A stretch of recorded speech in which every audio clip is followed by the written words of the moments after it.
guys, it's the Real Aquarian here. Thanks for tuning in and welcome to my next installment of Pick a Card. Dun, dun, dun, dun. So today's Pick a Card is going to answer the question, what is your next relationship going to look like?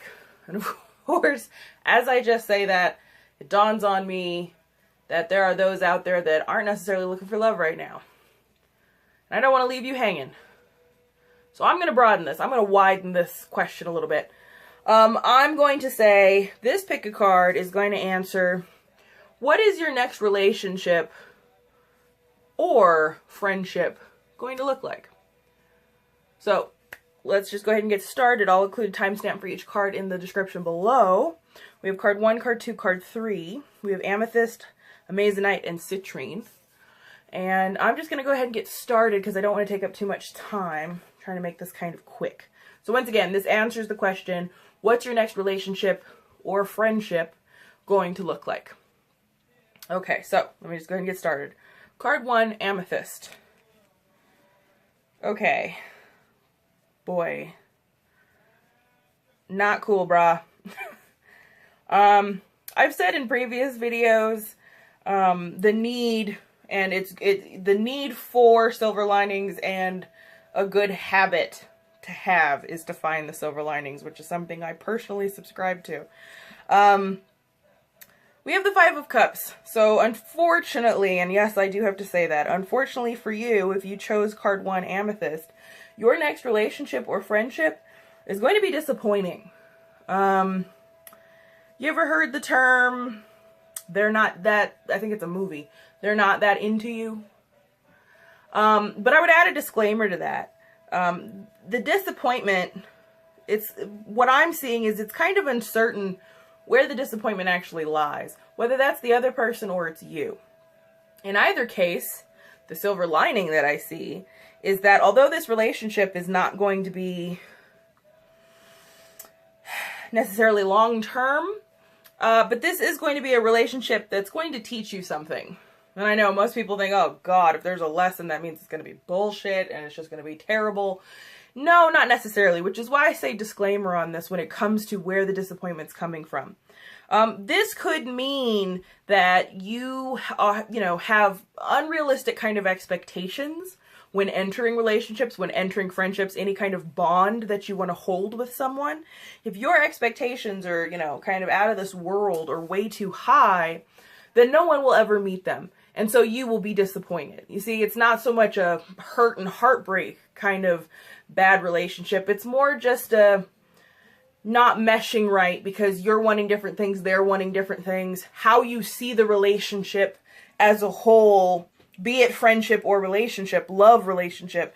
What I'm getting is there's this kind of, not just that one party may not be as into it as the other, but it's almost as if you're gonna, it'll be cool at first, but then you're gonna hit a point where all of a sudden they're not who they said they were, where the kind of fog lifts a little bit and you guys see one another for who you are, and you may not necessarily like what you see. Again, this does not tell me that this is like a long-term in it to win it kind of relationship or friendship. This is more of a, if it's a friendship, this is more of a flaky friend. This is the friend that doesn't really put in the time and effort. This is the flaky friend that will always flake on occasions. They'll forget your birthday. They're just not as invested or willing to put in actual effort to maintain said relationship. Again, be it love or friendship. So for you, if you chose card 1, unfortunately, I have to say you will be disappointed. But because of my wonderful way of finding the silver lining, what I would say to this is you are going to become more self-aware of yourself as a result of this relationship. So it's not all bad. This is one of those, either self-reflection is going to make you see maybe your expectations are too high. And if that's not the case, that's okay too. But self-reflection in terms of, if this person doesn't meet your basic standards, we're not even talking unrealistic standards. If they don't meet your basic standards, like I said, if it's a flaky person, someone that's not really, this tells me if it's a love relationship that it could be someone who, it's one of those, oh, I thought we could totally see other people. I didn't know this was monogamous. That's what I'm getting from the Five of Cups here, is there's this kind of, yeah, it's hard to tell if it's you or the other person. What I'm venturing, though, is you are going to be disappointed by the other person because the other person is either flaky or not that into it, or just seems kind of, you know, blah about it. Like they're not really into it. That's what I'm getting from this card. So it will be a disappointing relationship, but you will become more self-aware. You will grow as a result of this relationship because you're going to become more attuned with your needs, your standards on a realistic level.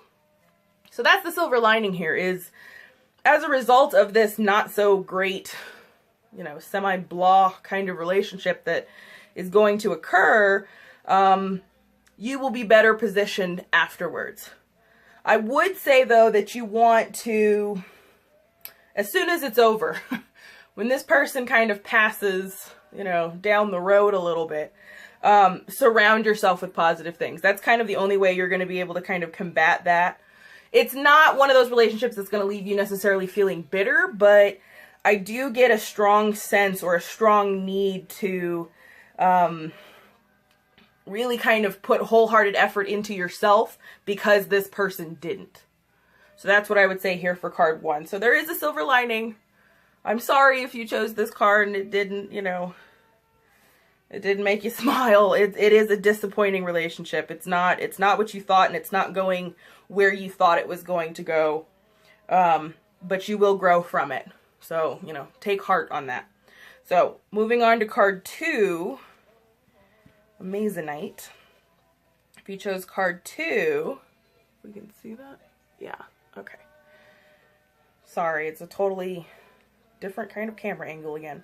Okay, so card 2, we chose the Four of Wands. Okay, so your next relationship or friendship is going to be harmonious. It's going to be filled with content, filled with bliss. This is a relationship that's, you know, if it's a friendship, it's a real camaraderie. It's a bond. You know, in either case, it's a bond. If it's friendship, it's more camaraderie, you know, besties kind of friendship.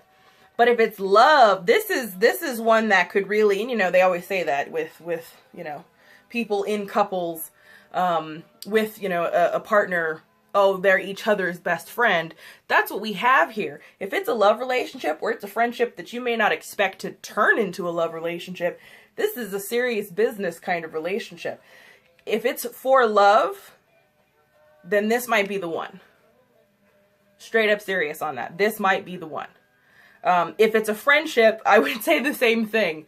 If you're not looking for love, but you are looking for a bond of some sort, a good lasting friendship of some sort, this might be the one. Because here we have a kind of balance. Here we have a kind of harmony that not all friendships, not all love relationships can kind of bring in.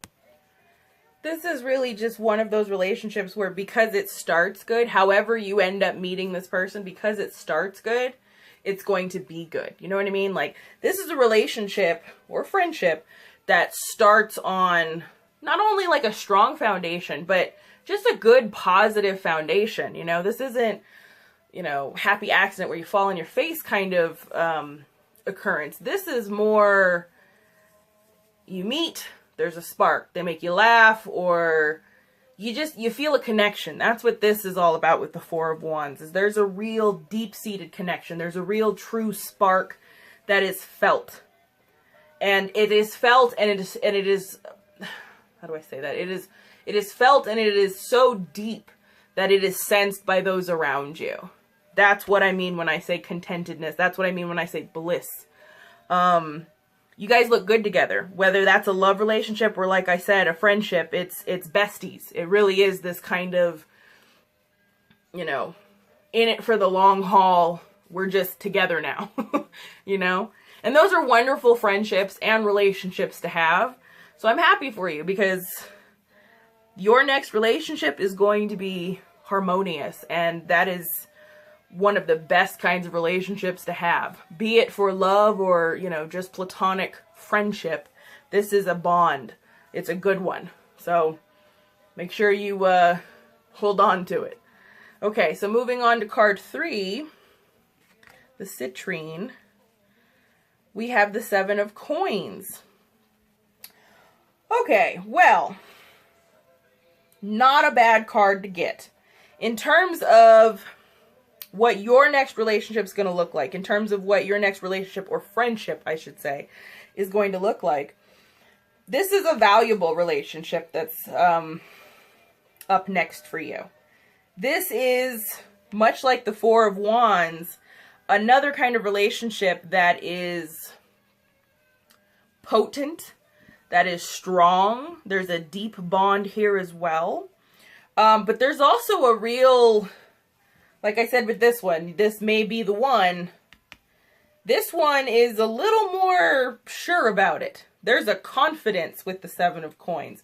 So not only this might be the one, this is one of those, without me even saying it, when you come across this person, if it's for love, you're already gonna, you know, how do they say that? You're already gonna hear the wedding bells. You know, you're already gonna be looking towards the future. It'll be one of those connections, again, for love. It'll be one of those connections where you look at that person and you picture yourself, you know, with kids, the dog, the white picket fence, the whole 9 yards. That's what's coming next for you. That's the next relationship. This is a very fortuitous kind of relationship because it's filled with potential. That's what we have here. And because there's such potential, there's a real requirement for effort. But much like the 4 of Wands, you're going to be so happy, so content, so understanding how valuable the relationship you have is, that it'll be worth it. You know, this is an investing kind of relationship. This is you know, me and you, ride or die. That's it. Just me and you. This is how it's going to go. So there's a, you know, happiness behind the effort involved to maintain this kind of relationship. But at the end of the day, it's worth it because it is a valuable relationship. It's a deep-rooted, looking towards the future, looking towards planning roots, looking towards the rest of your life kind of relationship. Now, be it friend, I would say that the same thing kind of applies. This is a kind of bond that you share with someone where 20 years from now, you guys are still going to be talking or writing or texting or whatever. This is one of those friends, you know, much like childhood friends. Some of those, you know, some people, not everybody, some people hold on to their childhood friends. This is one of those kinds of bonds, the kind of relationship that stands the test of time. So it's a good relationship, whether that's friendship or love. It's one that stands the test of time. So keep your eyes peeled because this is another good relationship or friendship that's coming next for you. So always sort of, you know, be aware of the potential bonds and interactions you have out there. So I hope you guys enjoyed this. This was the next installment, I should just say, of my Pick a Card series. What's your next relationship or friendship going to look like? I hope you guys enjoyed it. Thanks for tuning in. As always, I ask that you like, share, comment, and subscribe. And I will talk to you guys later. Auf Wiedersehen.